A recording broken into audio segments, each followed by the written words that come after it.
You're listening to the Yoga Medicine Podcast. I'm your host, Tiffany Cruikshank. Our podcast brings you information and resources to enhance the therapeutic effects of your practice based on a deeper understanding of anatomy, physiology, and the integration of modern science and research with traditional practices and experiences. Join me and my co-hosts, Rachel Land and Katja Bartsch, as we dive into all things yoga, research, and wellness. Welcome back. We're excited to be back to talk with Katja on the immune system and the fascia. I know all of our teachers and listeners always love our talk about the fascia, and this one I think is particularly interesting, especially having just finished up our lymphatics training. I know a lot of people are interested in immune function now, and of course more lymphatic studies always on the way, and more fascia studies always on the way. But now we're going to dive into the immune system and really look at what role the fascia plays in the immune system. So Katja, thanks for coming. Nice to have you chatting about it with us. Yeah, let's lay the land a little bit before we start. So fascia and the immune system has been out there a little bit, but as a specific topic, I think it is just now developing. I mean, we do know, or we have talked about the different components of fascia in this podcast and in many yoga medicine trainings. And you probably have heard by now that when we look at fascia, we have those different components. We have our fibrous structures, collagen and elastin. And then we also have cells, fibroblasts. You may have heard about them. And cells like macrophages. And we also have that jello-like substance that is basically hyaluronan as a glycosaminoglycan that binds water. And now when we look at these structures, it's kind of obvious that macrophages are part of the immune system, so not so much of a surprise here. But today we want to talk about the components of fascia that are related to immune system that are maybe not as obvious. So we're mainly going to talk about fibroblasts in the immune system today, and then also a little bit about fluid flow, or the opposite of that, stagnation, as that also relates to hyaluronan and generally just to our immune system. So that is more maybe targeted or oriented on the extracellular matrix of our fascial system. And I think it's really great because anyone who's done any kind of fascial training with us, we have a few different ones, is kind of familiar with the fact that there is immune function in this fascial tissue. And we talk a lot about fibroblasts. But one thing I think that blew my mind recently is just this idea that fibroblasts can turn into macrophages. So, there's a lot of interconnection between the two of these, and not only in that one instance, but all the other things you're going to talk about here. So again, we're familiar with a lot of those three components: the cells, the ground substance, and the fibers. But now we're going to dig into kind of that cellular response a little bit more as it relates to immune function. Yeah, and it's really a lot about communication, actually. So it's especially when we look at fibroblasts and the immune system, the cells that are relevant in the immune system, it's going to be about communication between those and communication between cells. So we also term this intercellular crosstalk, and our fibroblasts are going to be involved in that quite a lot. So we've known for quite a while that fibroblasts have that function where they build and contribute to the structure of our connective tissue, like in injury repair or fibrosis. You've heard of those. But as mentioned earlier, they also are really important in that communication with the immune cells in various ways. And I love that just because, I always like to talk about how the fascia is not this inert substance, but it really is this living, intelligent matrix, which is kind of what really, I think, distinguishes it so much. So yeah, I love that. For sure. And what we're going to talk about in a second definitely attests to that, I think. So let's let's hit it.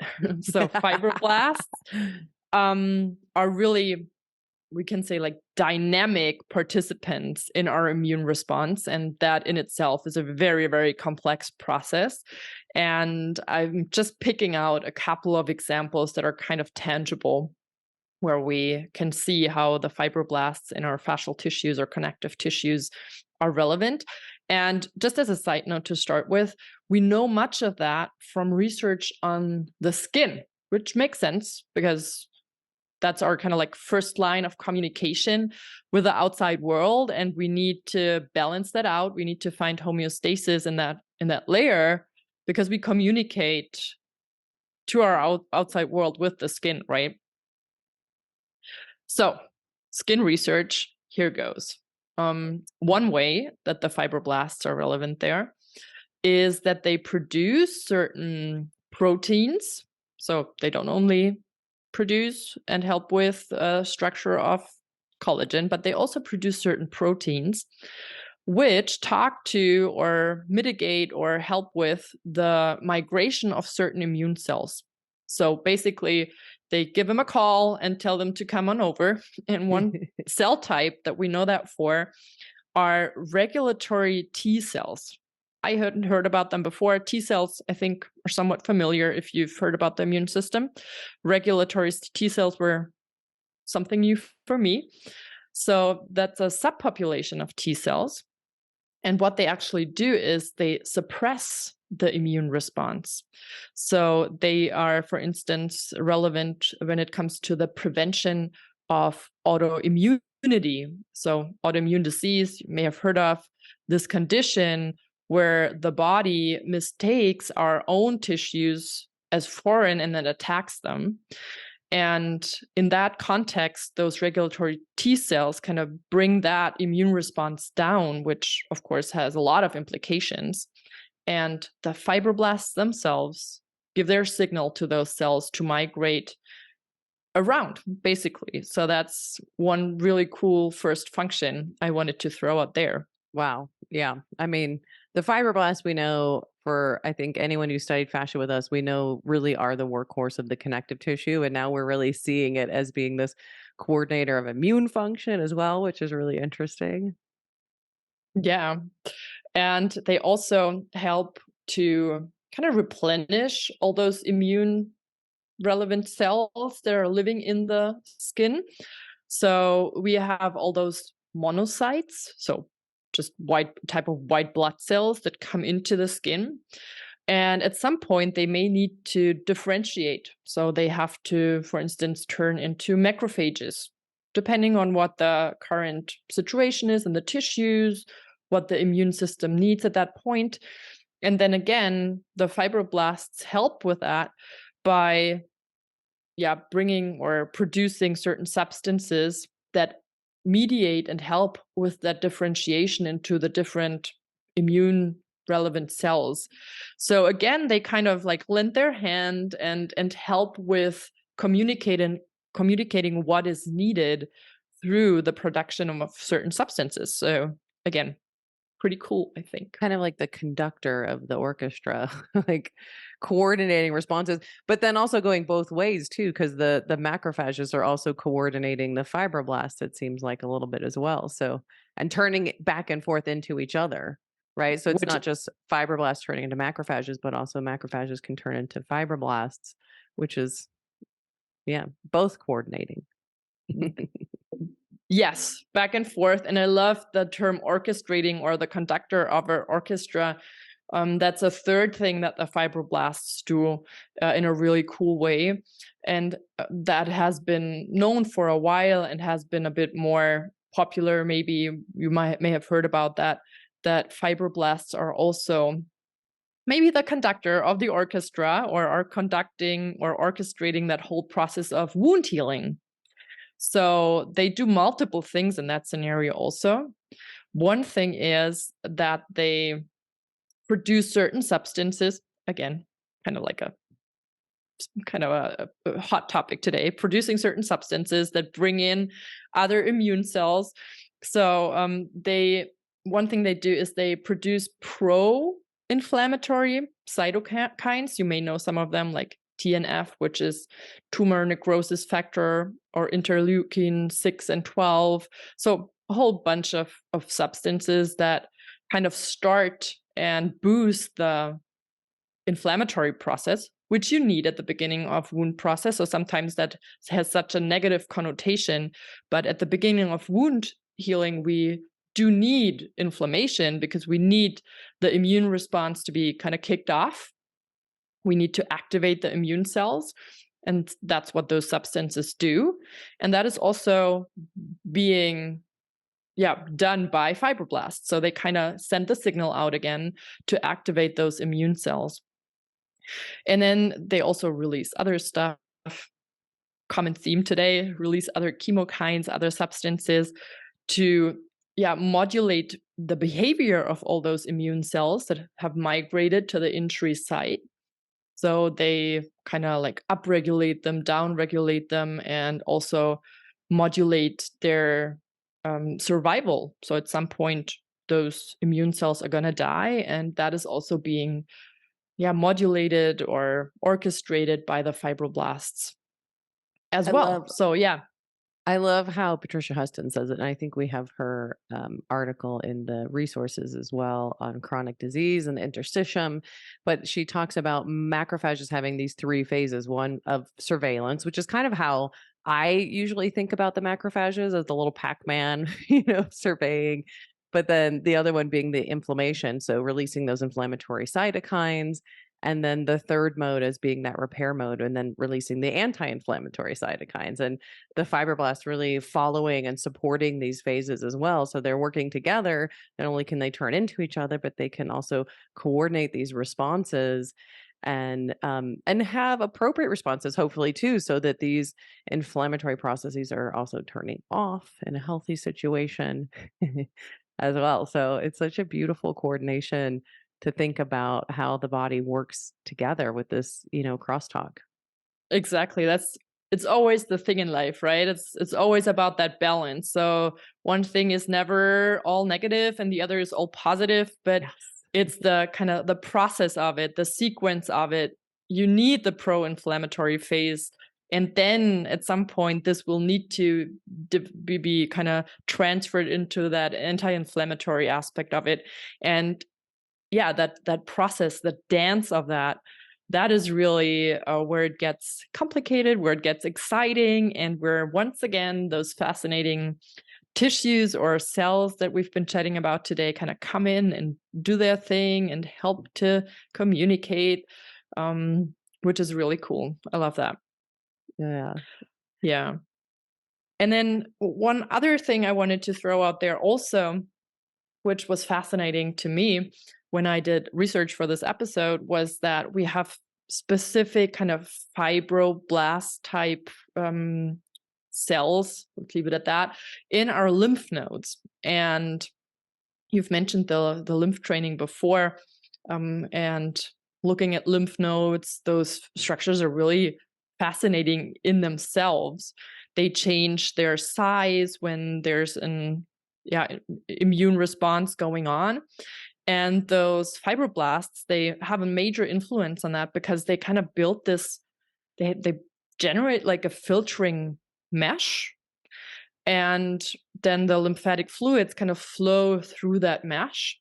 And within that mesh, they're like the antibodies are being detected, so to say. So they can sense that type of antibody going through it or the degree or something. And then as the lymph node grows because of an immune response,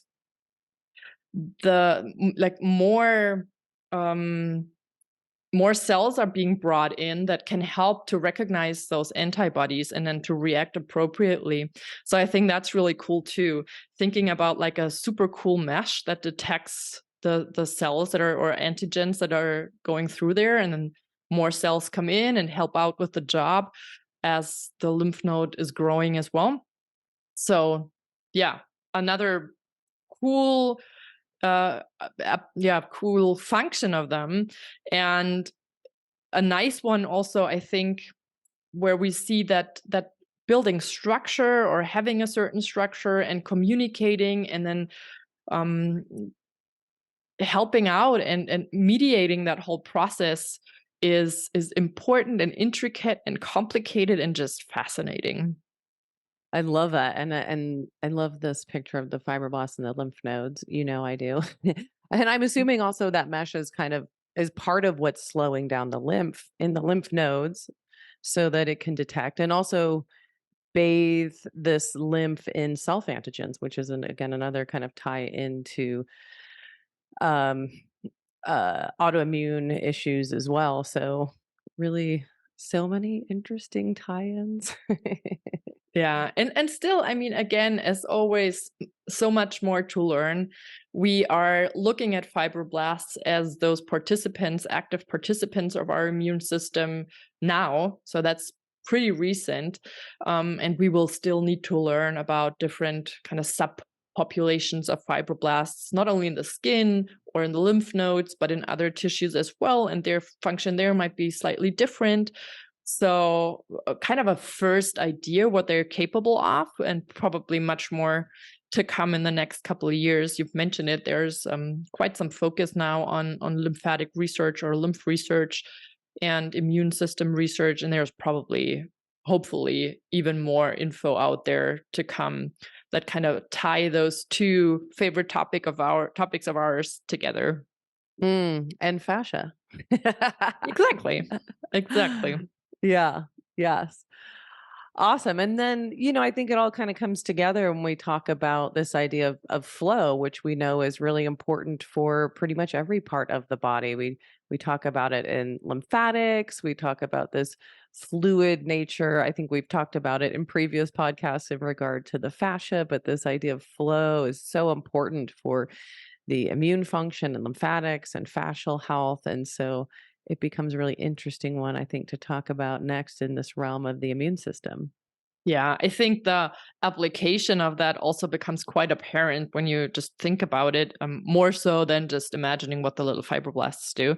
So, fluid flow would be kind of on one end of a spectrum, and on the other end, there would be stagnation, no flow, right? Like stasis. And there has been some research work, quite a complicated model that's been being put forth a couple years ago, 2 years ago, which might have really big implications for our movement realm, for manual therapy work, because it puts that flow of interstitial fluid or extracellular matrix fluid, as we've talked about on here, kind of at the center or as one big cornerstone um, for musculoskeletal conditions and for chronic pain also. So it's like that one important factor that we need to consider when we think about that.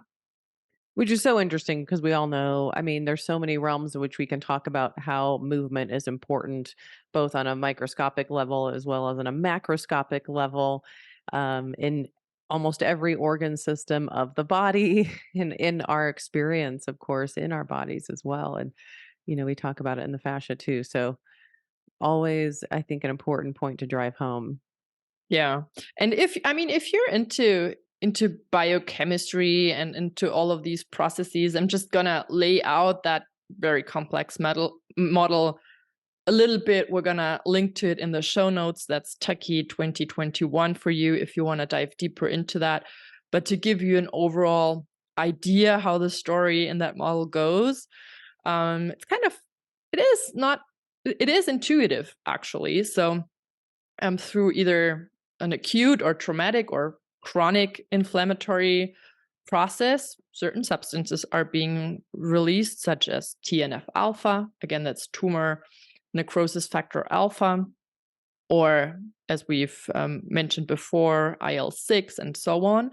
So those pro-inflammatory substances, then that's kind of the starting point of it, they lead to nociceptor stimulation. So stimulation of pain perception. That's kind of one aspect of it.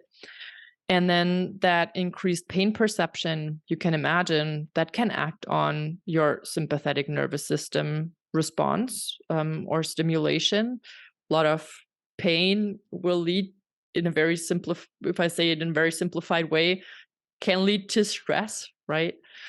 Which then can lead to some other release of some other substances. You may have heard about that before on here. TGF beta 1. So that's transforming growth factor beta 1. That can be released when we have sympathetic activation. And why is that so interesting for our fascia? That is a substance that can act on our fascia, on our myofibroblasts, in that they let the fascia actively contract. So, sympathetic activation, release of TNF beta 1, TGF beta 1, sorry, TGF beta 1, and then active contraction of the fascial tissues. And then again, it's kind of easy to imagine that such a contraction in our fascial tissue can have an influence on those microstructures. So, for instance, they may kind of pressure or compress our pre-lymphatic pathways, kind of not enabling that lymph fluid to be taken up into the lymph vessels to be transported away. So, kind of through that whole process, the lymph pathways are being kind of shut off because they're being compressed. That was kind of complicated. That was the most No, complicated one. I love that. I mean, it all leads back to this idea of flow. And I mean, basically, what you're doing is making that connection between the pro-inflammatory substances and this importance of how it can influence the flow through the tissues, the flow that's important for the health of the fascia, and hence we see the contraction of the fascia and the lymph flow, which is also supportive for immune function. And obviously, you could also just enter this cycle through SNS, the sympathetic activation as well. Yeah, so there's a couple more direct pathways in that model. For instance, speaking to sympathetic activation, and then that constricts your vessels. That's just a very typical aspect of sympathetic activation. So vasoconstriction, narrowing of all the vessels, and that can then also lead to the fact that those fluids, those interstitial fluids, are not finding their way into the venous system, into the lymphatic system. Also, I haven't said that before, those substances that I said initially, like TNF alpha and IL-6, they directly can act on the lymphatic pumps and kind of, yeah, not really support them. So the lymphatic pump mechanisms don't work well anymore. So there's that direct effect of those substances on the lymphatic pumps too. So all those different pathways in how those fluids are not finding their way back. And now you have those pro-inflammatory substances sitting around in that pro-inflammatory soup and are not being transported elsewhere. And that is then quite easily imaginable that that kind of feeds a forward loop of pain and everything that's related to that, all kinds of chronic pain syndromes that may result in that. So, long story short, pro-inflammatory substances not being taken out of there, sitting in that pro-inflammatory soup, leading to more and longer pain syndromes. And that's kind of, it is kind of intuitive. It sounds complicated when you break it down into the Mm. different substances at all. But basically, we need that stuff to flow out of there to get rid of it. And that's just one very intuitive and easy picture, I feel. Yeah, and I feel like inflammation is such a hot topic and has been for a while now. And so feel like a lot of people can easily grasp the importance of getting rid of inflammation. And of course, we all know now, I think a lot of people know now the importance of inflammation in that acute phase. But now just seeing another layer of why having these pro-inflammatory substances hang around in the tissues isn't a good thing. I mean, obviously, all of these responses are serving some protective mechanism in the short term, but probably not so much in the long term as it relates to impacting lymphatic flow. It sounds like also the smooth muscle contraction of those lymphatics, the lymph pump, also potentially, leading to things like fibrosis, which we know can have effects in all of this interstitium, not only the interstitium that we talk about in the fascia around the muscles, but also in the organs. So lots of body wide implications, and um, I think from this too. Yeah. And then, I mean, it gets even, it is easy as we've painted the picture on one hand. Of course, it can always have more layers to it. We've talked about hyaluronan on here. I think it was episode 67. So we talked about hyaluronan on here, that molecule that binds the water in the extracellular matrix. And that in itself, the quality, the makeup of the extracellular matrix of that jello-like substance bringing in or holding on to water in the tissue, that hyaluronan is having an own function in that whole process or orchestra as well, because through certain receptors it also helps a number of immune cells to migrate around. So they all try to communicate with each other, and it's just I imagine it to be this intimate back and forth calling on each other and trying to, yeah, trying to, like in a huge construction site, still have an overview of what's going on and getting everyone in and out there at the right time, I love at the that. right speed and all of that. And yeah, I lo- sometimes when you're at those huge construction sites, it's just fascinating that things are working, right? And yes. and we have that 100 times fold in our own bodies everywhere. And you realize like one person might be kind of in charge, but you really can't like coordinate the whole thing without a bunch of people coordinating different parts of it, right? Especially at a big construction site. No one person can oversee every detail. They have to get other people to coordinate and oversee different parts of it. And, especially the specifics. Obviously, I'm not a contractor, so speaking loosely, but, you can imagine it takes a team like anything.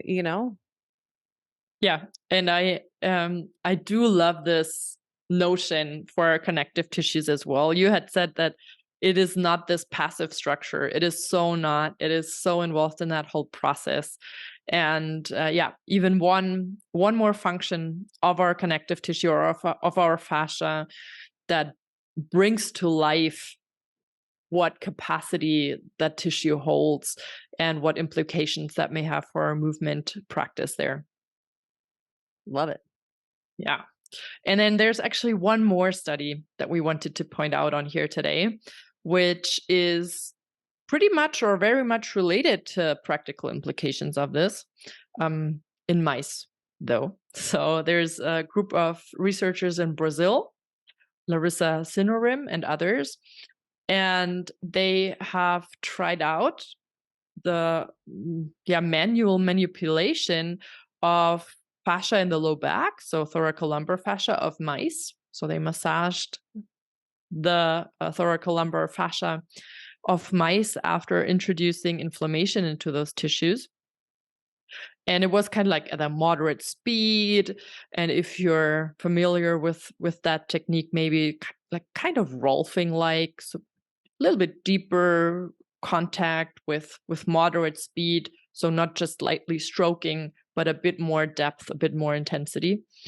And what they found was that, again, after a certain amount of period, that massage or that mechanical input had an anti-inflammatory response or result. So they did look at all those substances and they found that. And I think it is really important for us as well, because we are working with mechanical forces all the time. And especially also when we work in myofascial release techniques with tools, it's pretty similar to certain manual treatments, right? We have like many times like a moderate speed and a certain amount of depth or intensity, kind of comparable. And that could really have a huge implication for us too, that direct effect on inflammatory responses there. I mean, it's always kind of tricky to transfer findings from animals to humans directly, but still kind of like a Yeah. um, strong point pointing towards that. And I So think really a important for us. a really important one, and you can imagine too, I think that that middle path is probably really important because most of us can probably get the sense that doing too much can also potentially cause some inflammation, which isn't always a bad thing because it can stir up the system to come in again and start to take note of things and reassess the situation. And as long as it's not hanging around for too long, inflammation is not a bad thing. However, if I want more of that anti-inflammatory response, I probably need to have a little different technique and pressure. Yeah, finding that sweet spot, that's what it takes, and that's where like the listening in and the progression of things comes in. So it's not like going into their full force every day as hard as you can. Um as you can imagine. It's kind of And trivial maybe, and but because it isn't go a ahead. live system, it's a listening, right? Like there's not Yeah. just the input, but it's also the listening and the feeling and the sensing to wake up this intelligent, vibrant system. Yeah. I mean, sometimes the listening is hard, and going slow is hard because yeah, getting that clear, distinct input from a stronger stimulus sometimes it's just, let's say it out loud, is just easier. And Yeah. yeah, it can just become too much quickly. So it's really about the subtleties and about the noticing, about the sensing and all of that. And on the other end of that, you may or may have not have heard about a lawsuit that couple, I think about 100 women um, have put together against one manufacturer of a certain tool that was working with like a lot of force into the tissues, like a myofascial or fascial manipulation tool. And then those women had experienced the outbreak of certain diseases. So like I And think just it to be was clear, the goal shingles. was actually to I mean, I've seen the literature, I've seen some of the stuff on this too, is to actually bruise the tissues. Like it's Yes. encouraged to go so deep and break down these tissues that you actually get bruising. So Yes. it's a pretty aggressive aggressive approach to an intelligent system. So sorry, keep Yeah. going. So definitely way out the other end of the spectrum, very intense input, mechanically speaking. And you can read all about that because it's like official record. Those women reported the outbreak of stuff like Lyme disease or I believe shingles, kind of that type of stuff through And that. just And just for reference, we're talking about the fascia blaster, so they can find it too yes, if they want to. So okay. Yes. we're So dancing around that. I certainly was. But it's as said, it's official record, so you can Yeah, just find we can find that say on it. the internet. And what that just points to is that there is this sweet spot of mechanical input. So there is this unknown dose response relationship. So how much is the perfect amount? That's different for every system, and we probably don't know when we go into it. However, bruising yourself intentionally with all you got probably is not going to be the solution to to Yeah, that. and I don't think you can blame the tool. I'm sure there's a way to use the fascia blaster in a way that isn't bad. I don't know, but I think it's really the way that it's encouraged to be used. And I think we have to just have an appreciation for the system too. And the more you understand about it, and we've talked about the fascia in so many different ways, different components of it, the fluid component, the neurologic component, now the immune component. And like once you get to know it, you realize like maybe I shouldn't beat this thing up. And obviously there's a time and a place for deeper, more targeted work on tissues that are more adhered or resistant, for whatever reason with the scar tissue. But most of the time, what we want to do is just return this tissue to a state of health. So, I think it's more of a mindset change and, realizing learning a little bit more, hopefully from these podcasts too, as a listener about, what this tissue is, that you can understand why it might be helpful to have that middle path to encourage the health of the tissue, which encourages this lymphatic flow, which is so important. And, the hydration that we've talked about with the hyaluron and so much. Yeah. And maybe on that note, to kind of end with a cool idea also, which I gathered from Robert Schleip, who is mentoring my work. We've had him here on the podcast, and he is putting out that notion, and it just fascinates me, of a fascial microbiome. So we've heard about the gut microbiome, and we may have something similar in our connective tissues, in our fascia. And that lawsuit that we were just talking about and what those women reported speaks to that a little bit, because the hypothesis is that in our fascia, we do actually, maybe in the pockets of fascial tissues around the nerves, or maybe even in our spinal discs, so those kind of types of tissues, we may find certain living organisms in there, bacteria, viruses, other organisms. And we will sure have to learn about that more in depth in the future, but probably that those tissues hold a home for many, many, many organisms and hold like a rich culture there, which may also explain their function and their input into so many processes, also as they relate to the immune system. So yeah, I wanted to put that out there as well. And I'm really thankful for Robert to pointing that out. I love that. And I think, it's so interesting. One, because recently I heard a spine doctor talking about this, and he was actually talking about it as a microbiome of the spine, which, maybe is actually the fascia itself. We don't really know yet. But in TCM, we also have this idea that the body can hold on. We know viruses stay in the body, but that these things can come up for different reasons. And maybe that's acupuncture stirring things up, or body work stirring things up. And sometimes, it can be good. We know when you start like a new maybe exercise plan, or sometimes with myofascial release, you can get some of those flu-like symptoms, so some of us probably have experienced this to some level or another, if you haven't worked out in a while and you start moving and you feel a little bit of, flu-y like symptoms, maybe there's something there. I think there's just so much more to learn on this, but the body definitely has a way of storing things. And, probably another reason why movement is just so important. Being sedentary is not a good thing. The body likes to kind of hide. I think of it as kind of like storing things away sometimes in these what you called pockets, or in the adipose tissue. And being able to move and work through the different layers, I think, is important. And it's not that we need to be afraid of this and like put it on our to-do list to work through every part of our body every single day. But I do think having an awareness and feeling into and sensing areas maybe that haven't been connected to or appreciated or felt or worked with is just something you can kind of be aware of without having to put another thing on your to-do list. Yeah, Uh, and just having that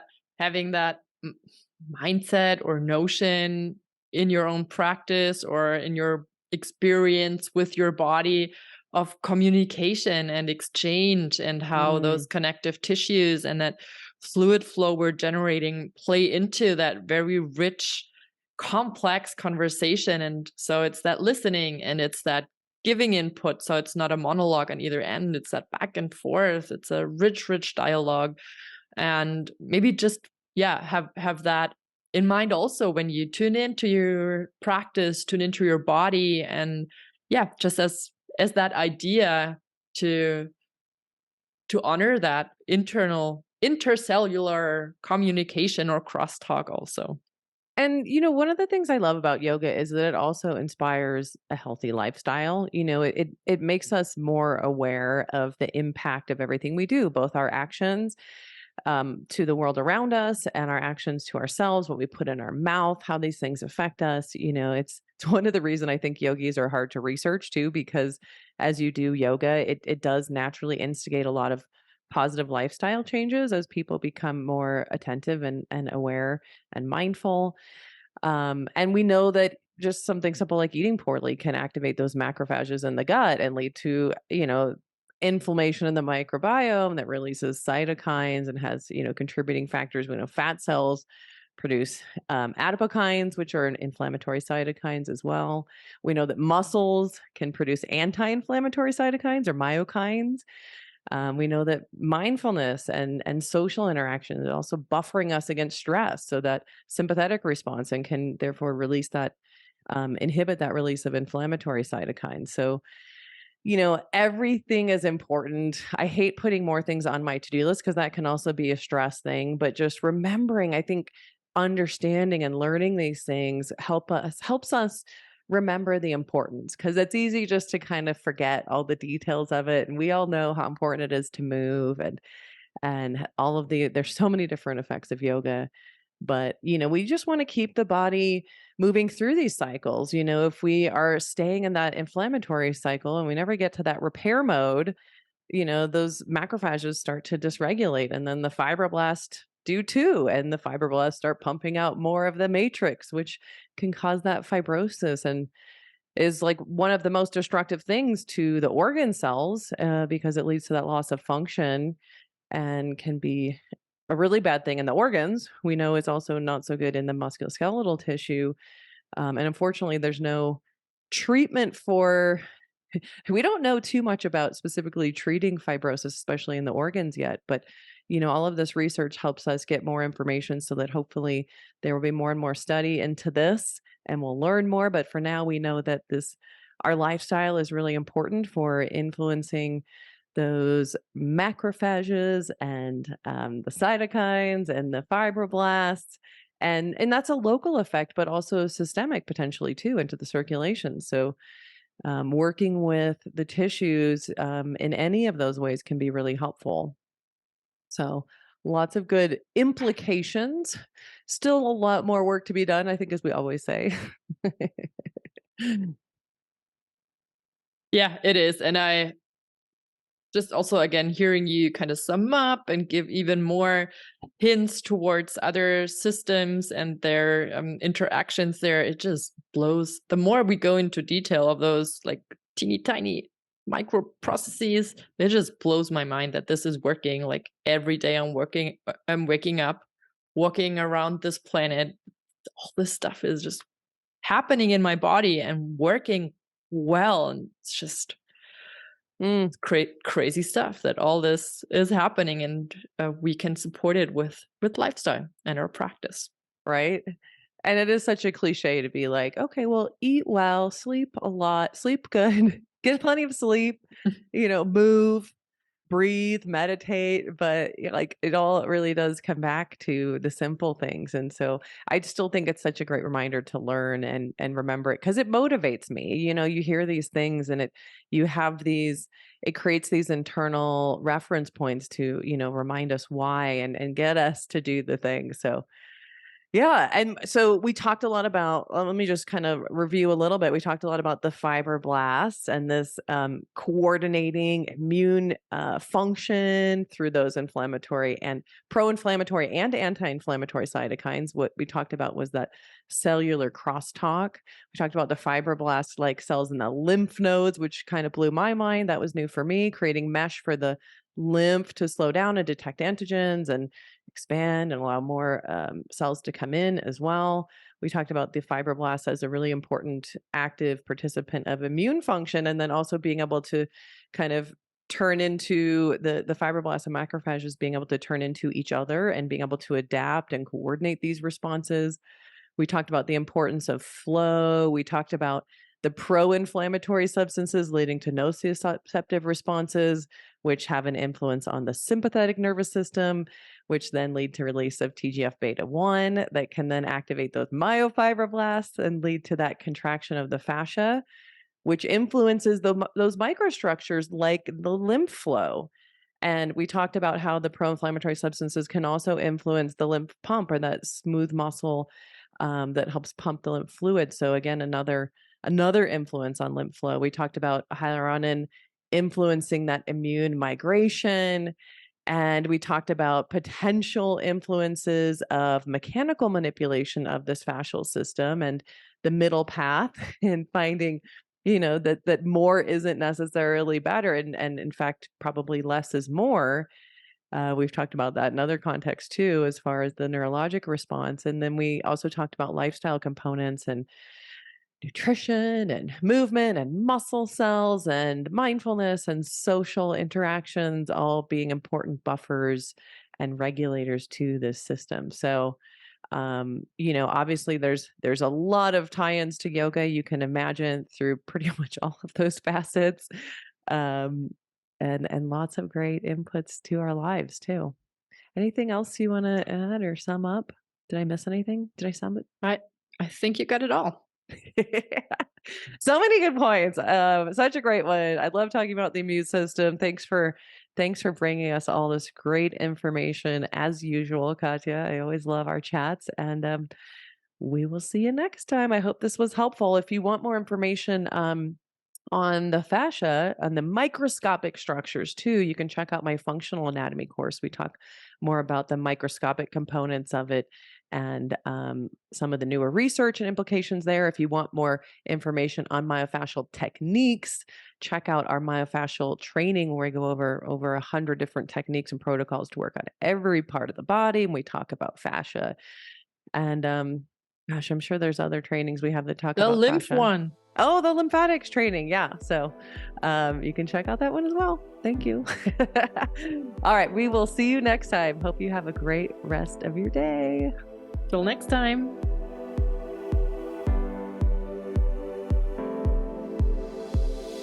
Thanks for listening to Yoga Medicine. If you like the show, please be sure to subscribe and leave a rating and review on Apple Podcasts or wherever you listen to podcasts. And if you got something out of this episode, please spread the word and share it with a friend. You can find more information, articles, trainings, and classes at yogamedicine.com, or check us out on social media as Yoga Medicine. You can also email us at info@yogamedicine.com. Thank you for being a part of our Yoga Medicine community. We look forward to seeing you again. The content of this podcast is not medical advice and is not meant to replace medical care. Please consult your healthcare provider to determine what is best for your unique healthcare needs.